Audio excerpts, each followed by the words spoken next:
In my younger days, I would have been more prescriptive. I would have pontificated, but as I grow old, I know, number one, that I do not have monopoly of wisdom. And what I do is to share my thoughts with you and to make suggestions which may not necessarily be true, but they constitute my opinion on the subject at hand. And that is exactly what I intend to do on a subject on which I do not claim expertise. What I have done is to prepare a paper which will be circulated, and I've prepared it in two forms, in the PowerPoint form and in the Word form. I will speak to the paper without reading the paper, and in that way I believe we'll interact a lot more. And my paper is entitled The Vision of the Founding Fathers, Looking to the Past to Inform the Future. And I will be alive to the fact that the element of religion is at the heart of the theme that is being interrogated this afternoon. When I was thinking about the paper, the first question that I asked, who are the founding fathers, or who are the founding fathers that the framers and organizers of this conference had in mind? And I was convinced that they must have had in mind some of the key figures that were present in the 1940s and 1950s and 1990s up to 1980s, and indeed up to the 1990s, who participated in the liberation of Africa. But yet, even as I thought so, I was conscious of the fact that when one examines history, particularly the history of the black people, there are a number of individuals who are founding fathers, but are rarely mentioned when we talk about Africa. One of the individuals who came to my mind is a great South African about whom we say very little, Pixley Kaisaka Seme. The South Africans in this assembly will be aware of that great South African who was one of the founders of the African National Congress. And if they care to examine some of his early works, they will also be familiar with one of the greatest speeches ever delivered by an African, delivered at the University of Columbia in the month of April 1906, titled The Regeneration of Africa.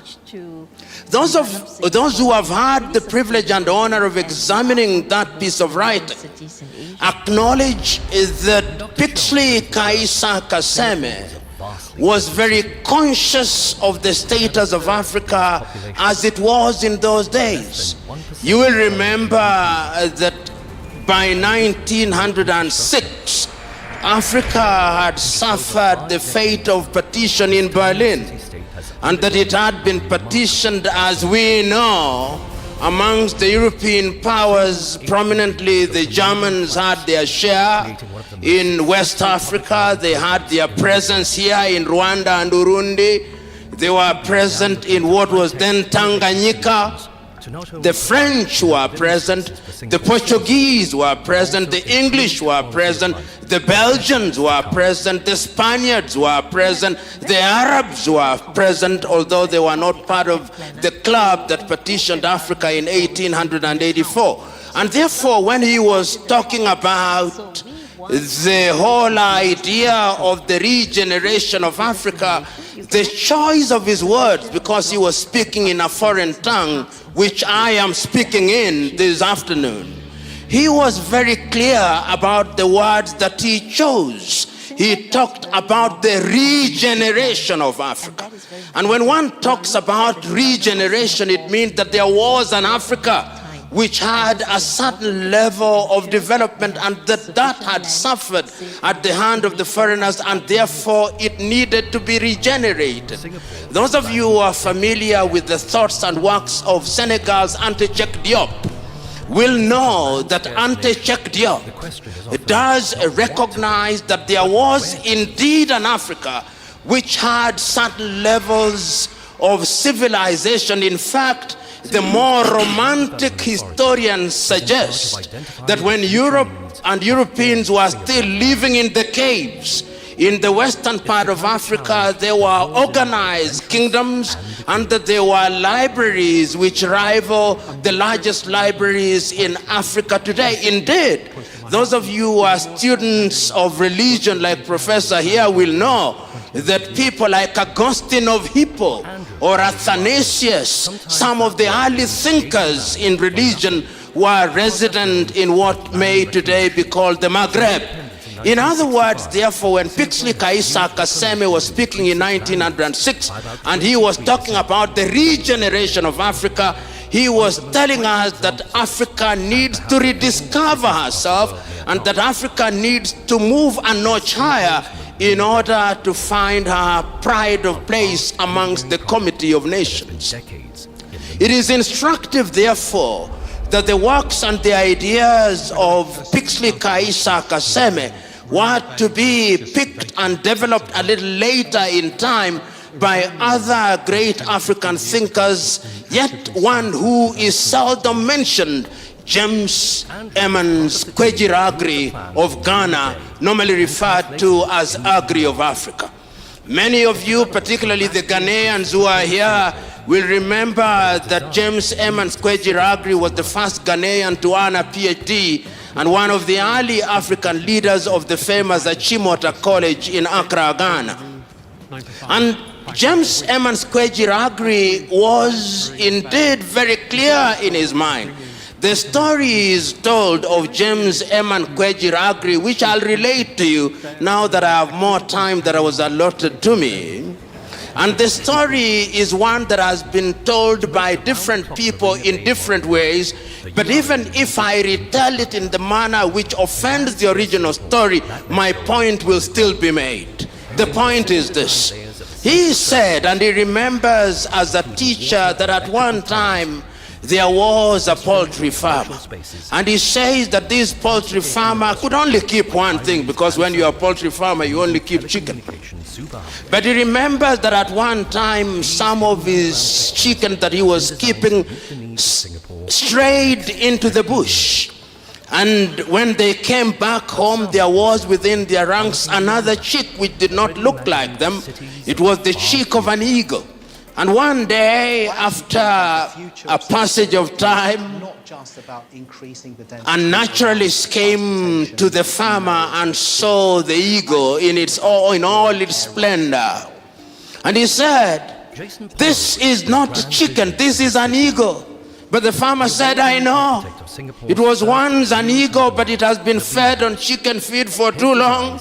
It has long lost its chickenhood. It has long lost its eaglehood. It has now acquired chickenhood."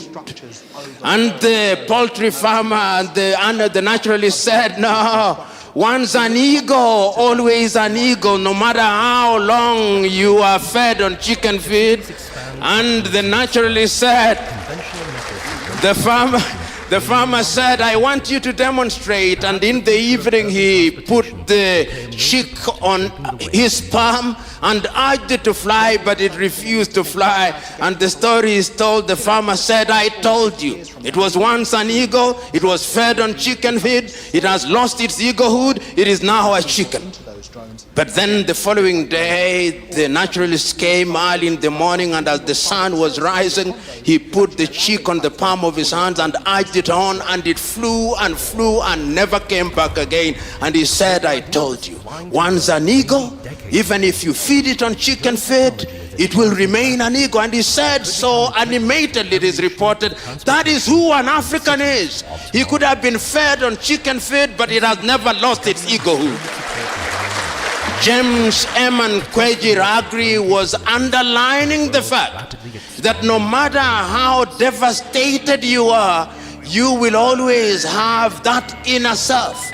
And I think the person who captured it in order to lay the basis of this as an artist is a man that we call Wole Soyinka. Now, many of you who are Nigerians here will remember Wole Soyinka's famous writing, "The man died, the man died, the man died, the man in you must never die," and the man includes the woman. And I'm laying these bases for us to understand that when we talk about forefathers, we must never forget individuals such as Pixley Kaisa Kaseme. We must never forget people like James Eman Kwejiragri. We must not forget people like Cheikh Anta Diop. And if we want to go into the diaspora, we must never forget individuals such as Marcus Garvey of Jamaica. And we must never forget individuals such as W.B. Du Bois. And one of the things that they underscored in those early days before I come to the forefathers that we are much more familiar with is that Pixley Kaisa Kaseme, in his writing and his speech, which I've already talked about, he said, in order for Africa to realize our potential amongst the Committee of Nations, there is only one thing that must define African relationship with other civilizations. He called it multi-dimensional osmosis. And what he called multi-dimensional osmosis becomes much more relevant, particularly today, when we are trading with China, when the osmosis is not multi-dimensional and the osmotic is only in one direction, is monodirectional. And what he meant at that time is that Africans must engage with other civilizations, but that engagement must be of such a nature that it is mutually beneficial and the relationship is symbiotic. And I think that is what we want to underscore today, even as we talk about religion and the place of religion in giving pride of place to self-governance and religious freedom as an important pillar in one of the 7 pillars of Africa Agenda 2063. But yet I cannot at this stage yet go into Africa Agenda 2063 before I examine what was the vision of our founding fathers and who were they. In my own examination, and I stand to be corrected on this, whenever we talk about the founding fathers of Africa, we are normally directed to remember the 32 leaders who gathered in the month of May 1963 in Addis Ababa, Ethiopia. And I encourage us to look at the views of these individuals, but even before we go to that particular period, to look at some of the early thoughts and some of the things that animated these individuals to the extent that we now call them the founding fathers, and what it is that they had in mind that defined them as the founding fathers. And I take us back to 1957 in Accra, Ghana, on the day that the country then known as Gold Coast regained her political independence. And see how deliberate I am. I'm saying the country regained her political independence, did not acquire her independence. She regained an independence that she had lost by dint of force and by dint of both strategy and stratagem. In 1957, on the day of the regaining of the independence by Ghana, Kwame Nkrumah was as passionate as he was eloquent. He said that the independence of Ghana meant nothing unless all the other African countries were independent.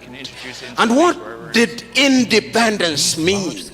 Because at that time, and you will give me a little latitude in order to give some flavor to my presentation. If you look at the individuals who are present at that time in terms of the commonality and the unanimity of their vision, one had to look at Africa and understand what it is that they were talking about. In West Africa, if you listened at that time to Kwame Nkrumah, his clarity of vision is that independence and liberty meant a number of things.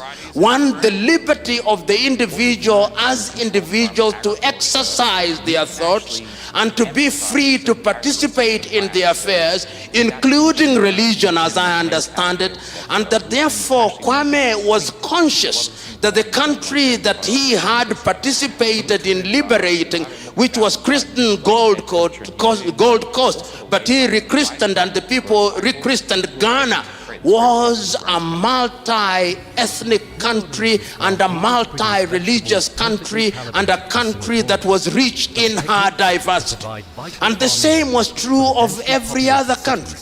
So that if you listened at that time in next door to in Nigeria, which was, as you know, until independence divided into three regions: the northern region, the eastern region, and the western region.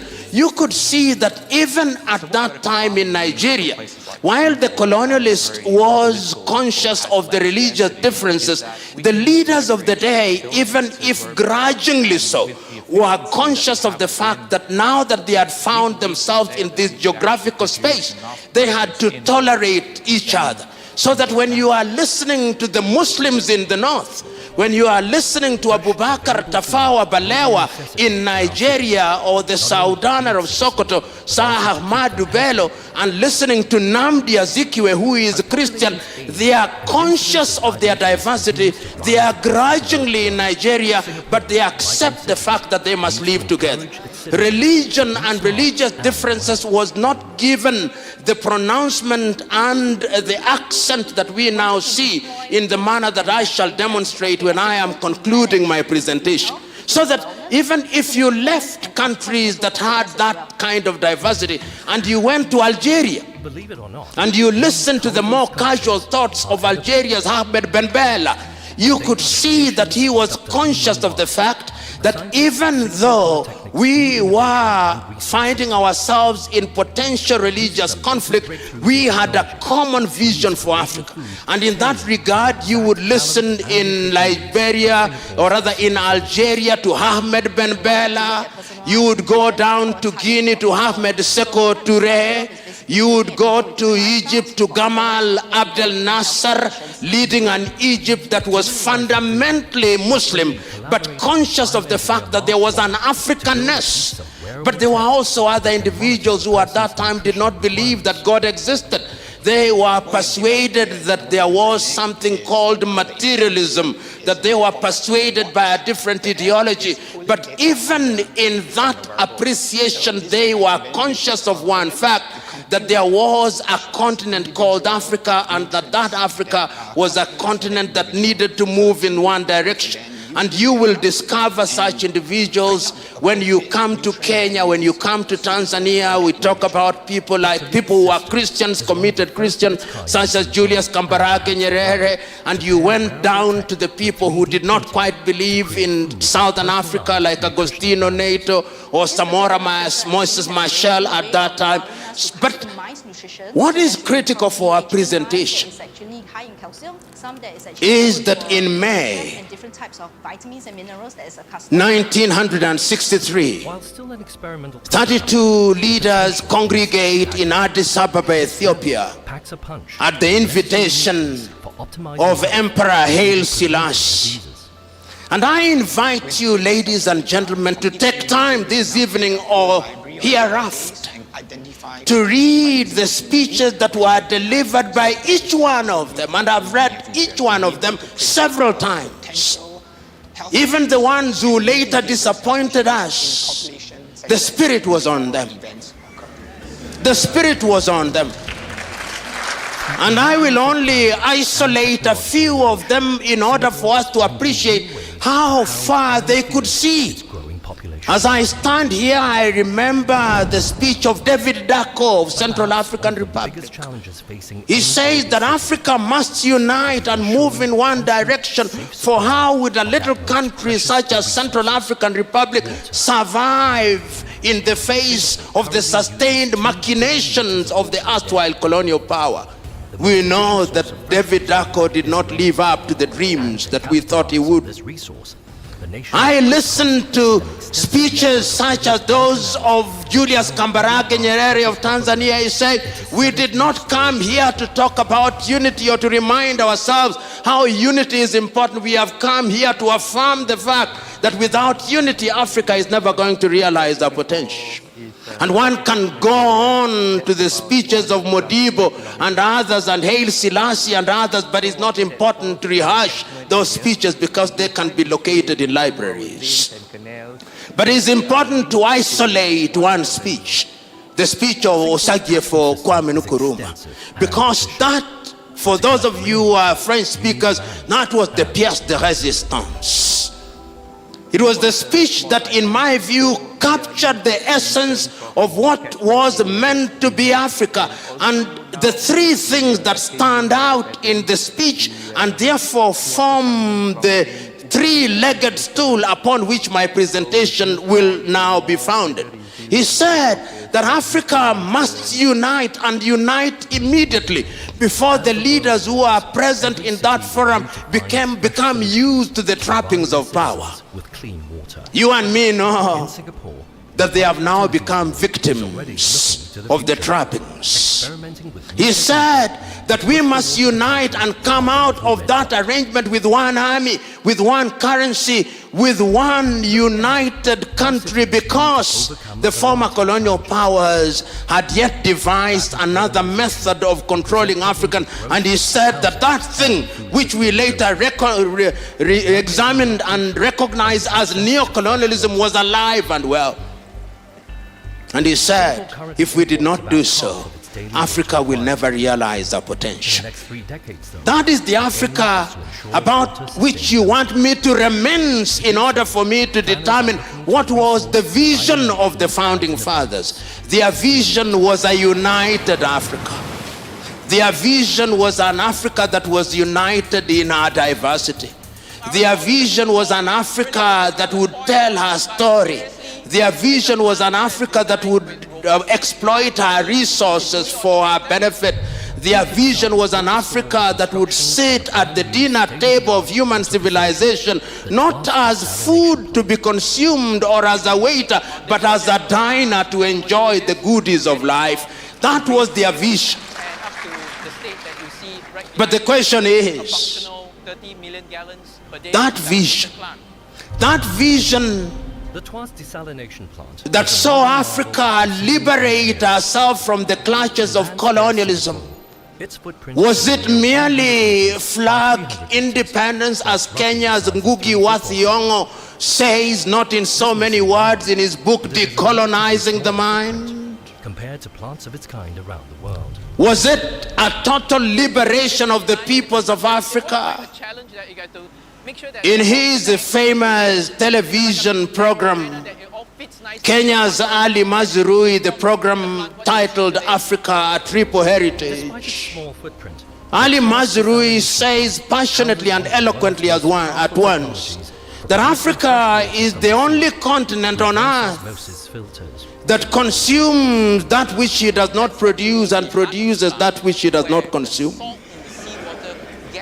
And he says, curiously, we are the only continent on earth that is still referred to in the following derogatory terms: Anglophone Africa, Francophone Africa, Lusophone Africa, and those who are generous even refer to some part of Africa as Arabophone Africa.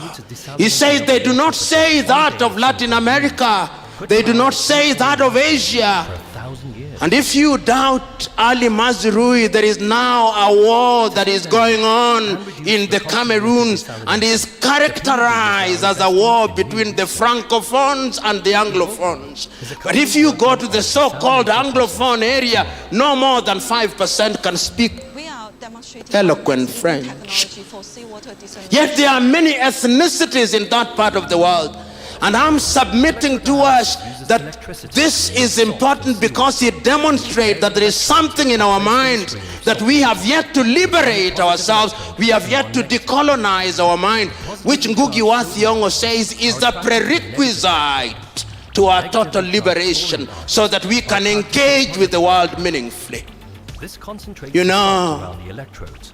The process as I speak to you now, water is salt-free.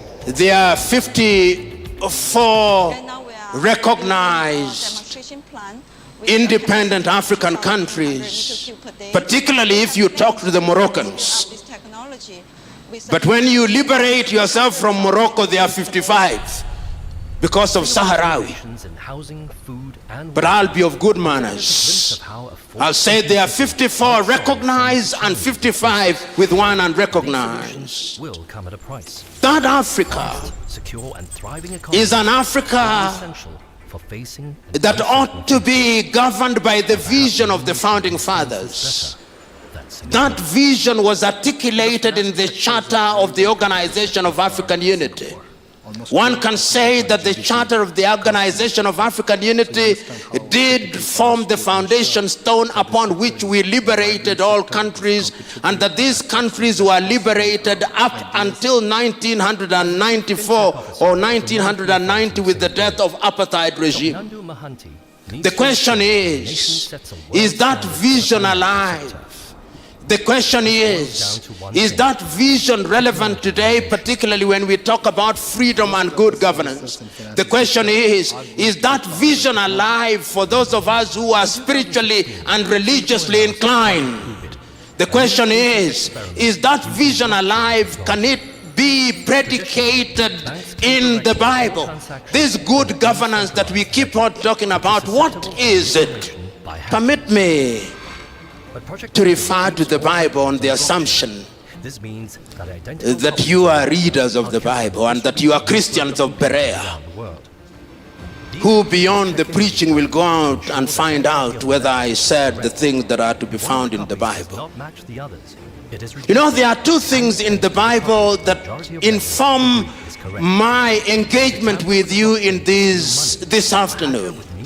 One of them is actually located in the Bible, and one of them is located in the dramatization of the Bible, and you'll allow me to repeat that dramatization. The first one is the story of Korah in the Bible. This man Korah, you know what he did? He assembled 250 elders of Israel, and they confronted Moses. And they said, you know, you have made laws unto yourself that you may be a prince over us. You have, of course, poisoned the minds of everybody else. And what happened? The Bible records that they were consumed. God consumed them because there is no freedom outside of the law. That is the message that I gather there. And then when they grumbled again, 14,700 of them were consumed. Those of you who are readers of the Luo Bible, there is a mistake in the Luo Bible. They say 14,800. They were actually 14,700 were consumed. Even the Bible can have a mistake. I've drawn it to the attention of the Kenya Bible Society. I think it was a typographical error. But it doesn't take away the point that I want to make. The point that I want to make is that when we talk about freedom, we must remember that freedom must be in the context of good governance. And that good governance must be in the context of the individuals with certain moral values. Mwalimu Julius Kambarage Nyerere articulated it very well in the Arusha Declaration in 1967 when he said that a country must be governed by certain ideals and certain taboos. The things that you don't do and the things that you can legitimately do for the better good. So that even in the Bible, when we talk about the vision of the founding fathers, even without their having been Christians or unanimity as to whether they were picking it from Christianity, there is a sense in which there is a possibility of situating this vision in the Bible. The second element in the Bible that I want to talk about is the dramatization. The time that was allotted to me is about, but remember, I'm also consuming the time that was allotted to Professor Mwencha. So I'm in safe territory. And I'm conscious that the law of diminishing returns is operating after lunch. So I'll conclude very shortly. But the dramatization that I want to talk about before I come to the last limb of my presentation is to be found in a movie which I believe all of you ought to have seen, and if you have not seen it, please watch it. How many of you have seen the 1956 dramatization of the film The Ten Commandments as directed by Cecil B. DeMille? And pollution in the You haven't. If you haven't, go and watch it. And there is an interesting portion in that particular story which once again speaks to Korah and Dathan. When Moses has been on the mountain of the Lord for 40 days and 40 nights, there is a grumbling downstairs, and Aaron and the sister have been made to forge unto themselves a calf as a god.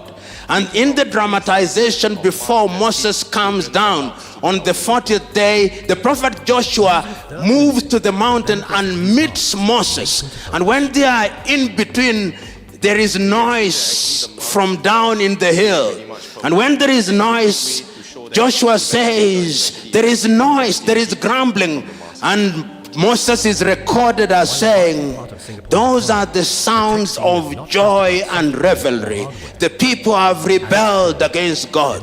He is carrying the 10 tablets of the law, and according to Cecil B. DeMille, as he comes down from the mountain, there are 2 horns from his head. Kiran comes from his head. Kiran meaning horns in Hebrew. And when he comes down, Dathan confronts him and says, you have made unto yourself laws that you may become a prince over us.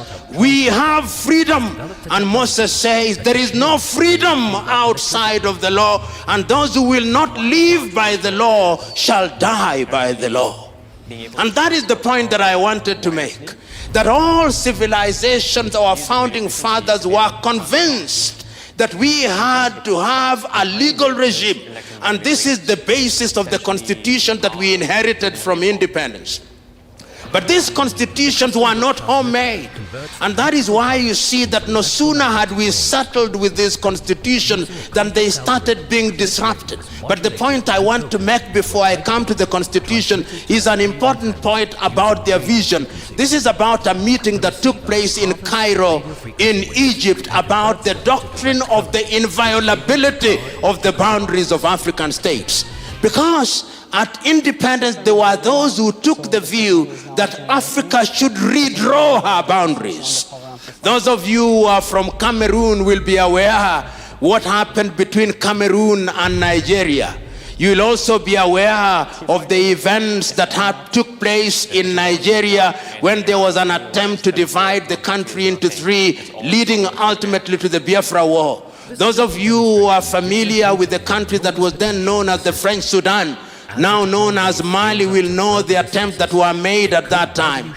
Those of you who are familiar with what was called Tanganyika, which later became Tanzania, will know that fact. Those of you who are familiar with the country that was known as Northern Rhodesia and now Zambia, and the one that is now called Zimbabwe, will know that.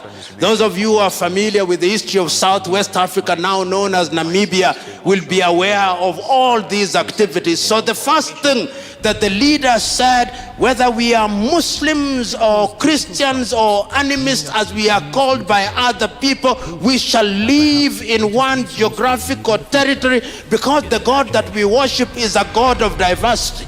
Is the God that says that there is no Jew nor Gentile. And it must mean, if you are addressing us in Igbo or in some Nigerian language, there is no Yoruba nor Igbo.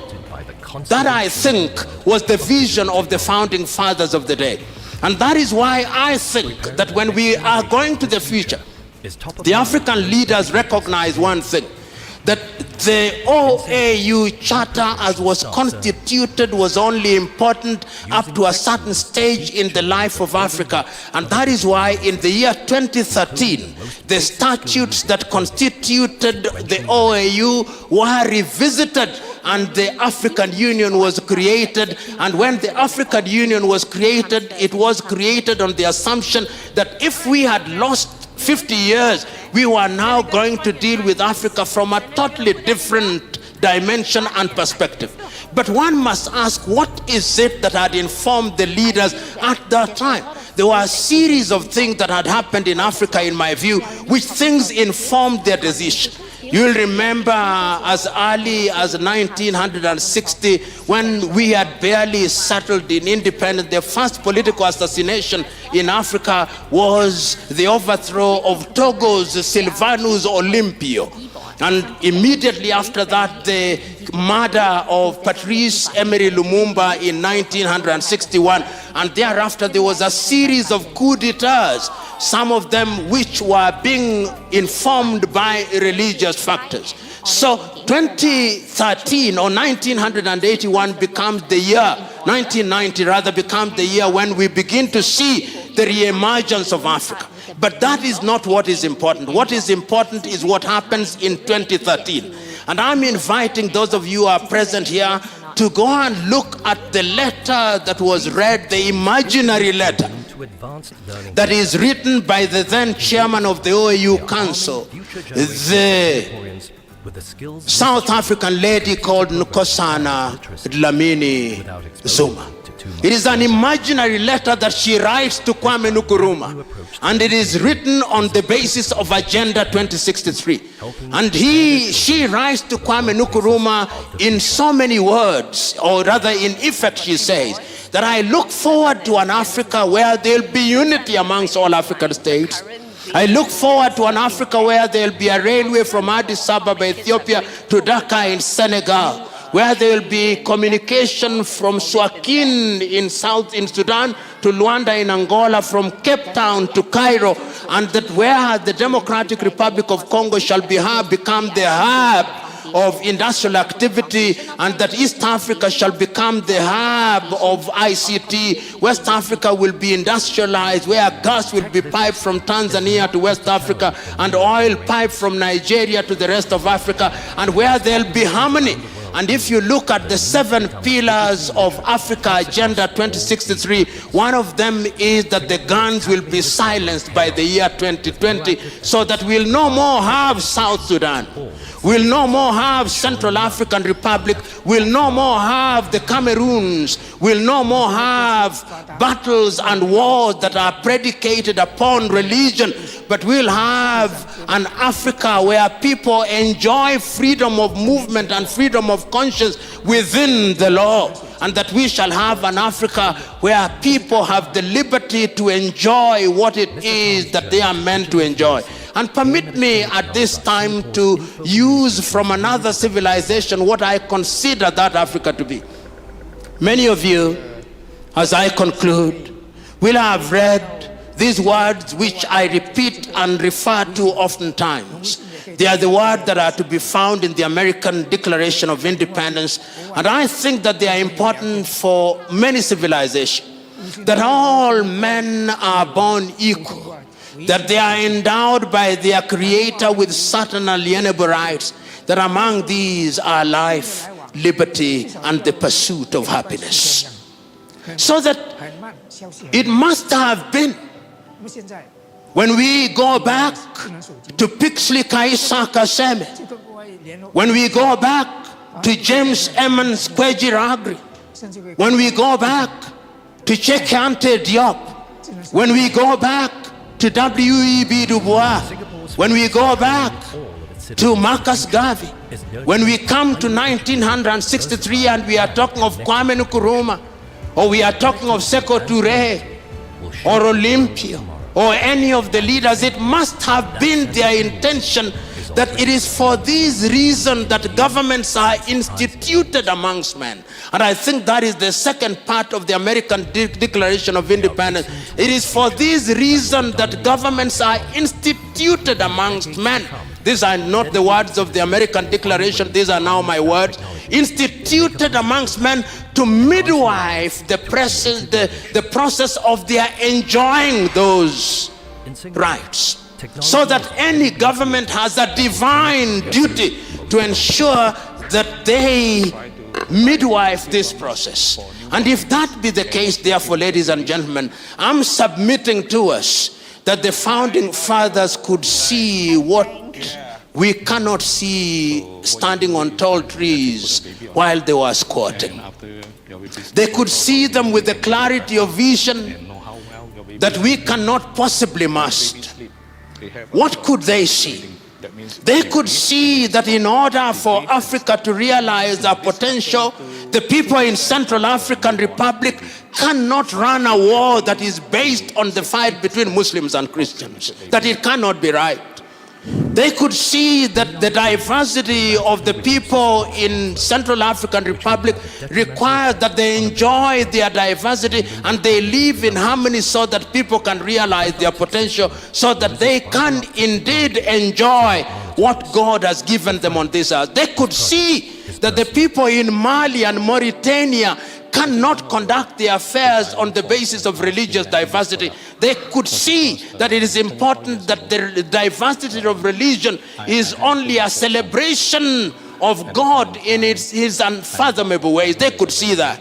They could see that indeed, even in South Sudan, they cannot conduct their affairs on the basis of religious difference. And I'm submitting to us, therefore, in a nutshell, that our leaders in 1963, when they sat, whether in West Africa or in North or in East or in South, conceived an Africa whose sons and daughters would enjoy liberty. And that they would enjoy liberty so that they would lead a fuller life here on earth. But they would have the freedom of choice to exercise their freedom. And that if governments were instituted amongst them, those governments would be trustees of power for purposes of creating an enabling environment.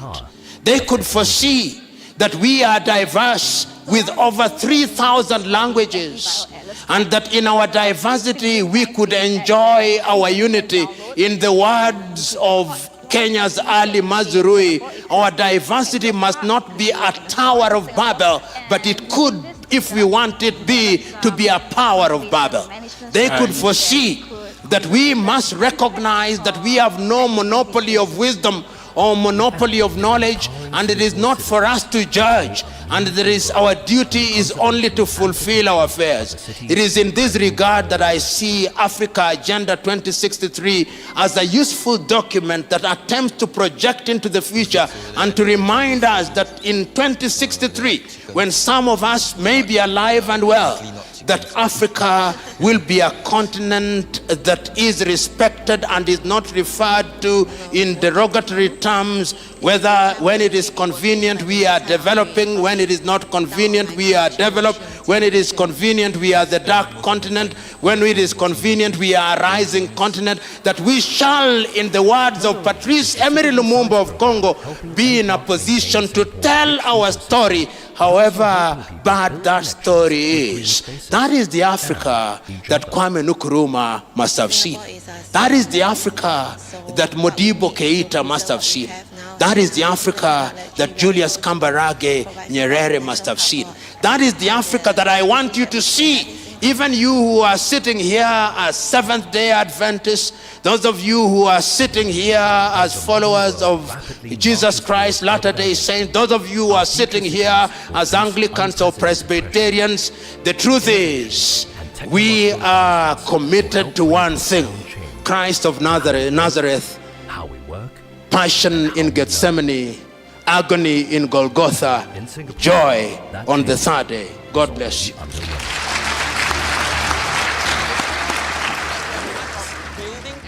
Creating a Singapore that is vibrant, safe, and also sustainable for the people now and also for the future. If we can do it here in Singapore, we can literally do it anywhere in the world. And we are excited almost on an everyday basis. We are motivated by the fact that we actually can make a difference. I heard from one Nobel Prize winner, only a prepared mind can see opportunity. And we are using this opportunity by getting ourselves prepared. 50年后应该是这个高科技方面更发达，我也不能想象到将来是什么样的，一定前景一定光明。